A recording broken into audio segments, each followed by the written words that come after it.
ఇటీవల జరిగిన ఒక సంఘటన భారతదేశాన్ని కుదిపేస్తుంది. బెంగళూరుకు చెందిన సాఫ్ట్వేర్ ఇంజనీర్ అతుల్ సుభాష్ ఆత్మహత్య దేశాన్ని మరొకసారి దిగ్భ్రాంతంలోకి నెట్టింది. దేశంలో ఉన్న న్యాయ వ్యవస్థలో ఉన్నటువంటి లొసుగులు, న్యాయ వ్యవస్థలో ఉన్నటువంటి సమస్యల కారణంగా ఒక నిండి జీవితం బలైపోయింది. అతుల్ సుభాష్ బెంగళూరులో సాఫ్ట్వేర్ ఇంజనీర్గా పనిచేస్తున్నాడు. ఆయన ఉత్తరప్రదేశ్ చెందినవాడు.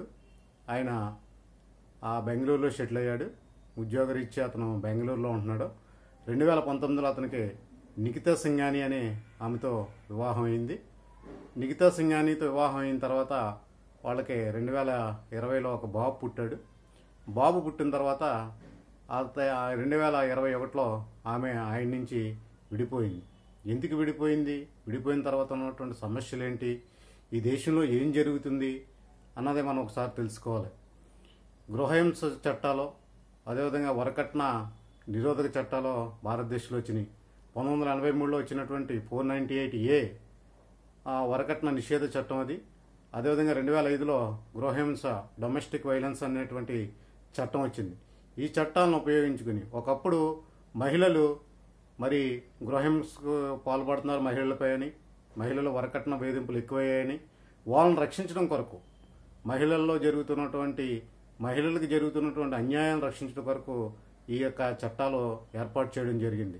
అవే చట్టాలు ఇప్పుడు పురుషుల ఎడల అవి మెడ మీద వాడికి మెడపై కత్తి పెట్టినట్టు ఉంది. ఇప్పుడు ఈ రోజుల్లో చూసుకున్నప్పుడు అవే చట్టాలను ఉపయోగించుకుని మహిళలు చేస్తున్నటువంటి వేధింపుల కారణంగా అనేక మంది పురుషులు సమస్యలు ఎదుర్కొంటున్నారు, అనేక మంది చనిపోతున్నారు. 2022లోనే ఇంచుమించుగా 6,000 మంది చనిపోయారట ఆత్మహత్యలు చేసుకుని. ఈ మహిళలు తమ యొక్క పురుషులకి విడాకులు ఇచ్చిన తర్వాత వాళ్ళని కోర్టులు పంపించి వాళ్ళ దగ్గర భరణం అడగడం. ఆ భరణం వాళ్ళు ఎంత అడిగితే అంత, కోర్టులు కూడా కింద మీద ఏమి చూసుకోకుండా వాళ్ళు కూడా ఈ భరణాలు ప్రకటించడం పురుషుల పట్ల చాలా అన్యాయం అయిపోతుంది. ఆ పరిస్థితుల్లోనే ఈయన అతుల్ సుభాష్ అన్న ఆయనకి కూడా జరిగింది. ఆయన భార్య ఆయన మీద దగ్గర 9 కేసులు పెట్టిందండి. 9 కేసులు పెట్టి ఆయన 3 లక్షల ఉద్యోగం చేస్తుంటే ఆయన 2 లక్షల రూపాయలు డిమాండ్ చేసింది. ఆయన మెయింటెనెన్స్ ఖర్చుల కింద ఆవిడకి నెల 80,000 ఇవ్వడం జరిగింది. 80,000 ఇస్తున్నాడు. ఆ 80,000 ఇచ్చి ఈయన మీద కేసులు పెడుతుంది. తిరిగి కేసులు పెట్టడమే కాకుండా ఈయన్ని అనేక రకాలుగా హింసించారు. జాంపూర్ అనేటువంటి ఉత్తరప్రదేశ్లో ఒక కోర్టుకి ఈయన ప్రతి నెల వెళ్ళవలసి వస్తుంది. దగ్గరికి 4 ఏళ్ళలోనే ఆయన దగ్గర 40 సార్లు వెళ్ళాడట. 40 సార్లు జాంపూర్, 1800 కిలోమీటర్లు బెంగళూరు టు జాంపూరు. ఆ కేసులకు వెళ్ళడం, అక్కడ హింసించడం. విచిత్రం ఏంటంటే ఒక జడ్జి గారు కూడా ఈయన లంచం అడిగాడని ఆయన సూసైడ్ నోట్లో రాశాడు. 24 పేజీలు సూసైడ్ నోటు, 1.5 వీడియో ఉంది. ఈ 1.5 వీడియోలో అనేక విషయాలు చెప్పాడు ఆయన. ఈ దేశంలో ఉన్నటువంటి వ్యవస్థలు ఏ రకంగా పనిచేస్తున్నాయన్న దాని మీద చెప్పాడు. ఆ జడ్జి 5 లక్షలు ఇస్తే నీ కోర్టు నేను షెటిల్ చేస్తానని. ఎందుకు షెటిల్ చేసుకోకూడదని అడిగాడంట ఆయన. ఎందుకు షెటిల్ చేసుకుంటలేదంటే ఆమె నాకు ముందు ₹1,00,00,000 అడిగింది, ఇప్పుడు 3 కోట్లు డిమాండ్ చేస్తుంది. ప్రతి నెల నా శాలరీలోంచి 80,000 రూపాయలు ఆవిడ మెయింటెనెన్స్కి ఇస్తున్నాను. ఆమె వాళ్ళ తమ్ముడితో బిజినెస్ పెట్టించుకుంది, శుభ్రంగా ఇల్లు కొనుక్కున్నారు.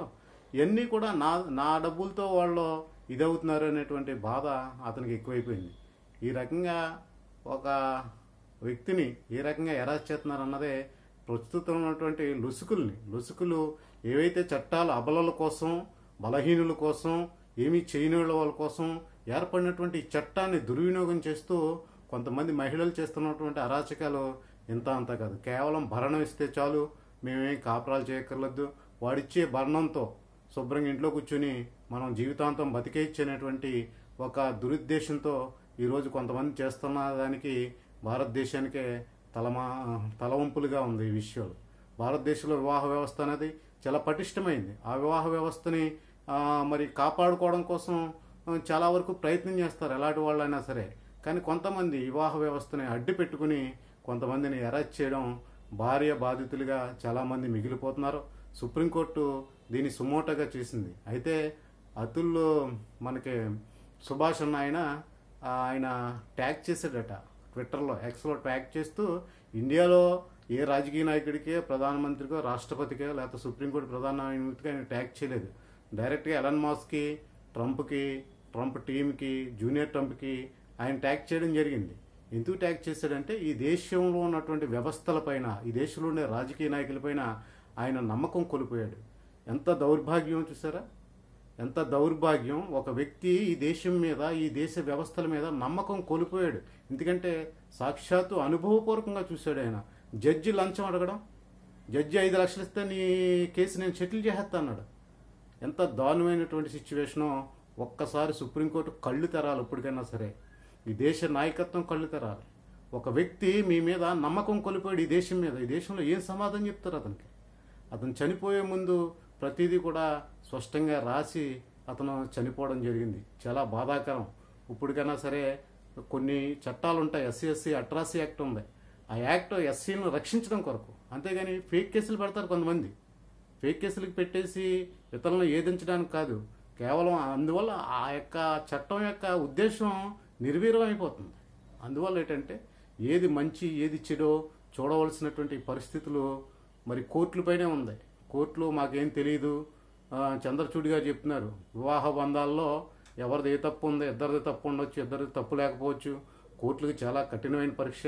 ఇది ఏం చేయాలంటే ప్రతిదీ కోర్టు తెప్పించుకోవచ్చు. వ్యవస్థలు ఉన్నాయి, పోలీసు వ్యవస్థ ఉంది, కింద స్థాయి వ్యవస్థ ఉంది, మెజిస్ట్రేట్ పవర్ ఉంది మీకు. మీరు ఎక్కడికన్నా ఏదన్నా విచారణ చేయగలరు.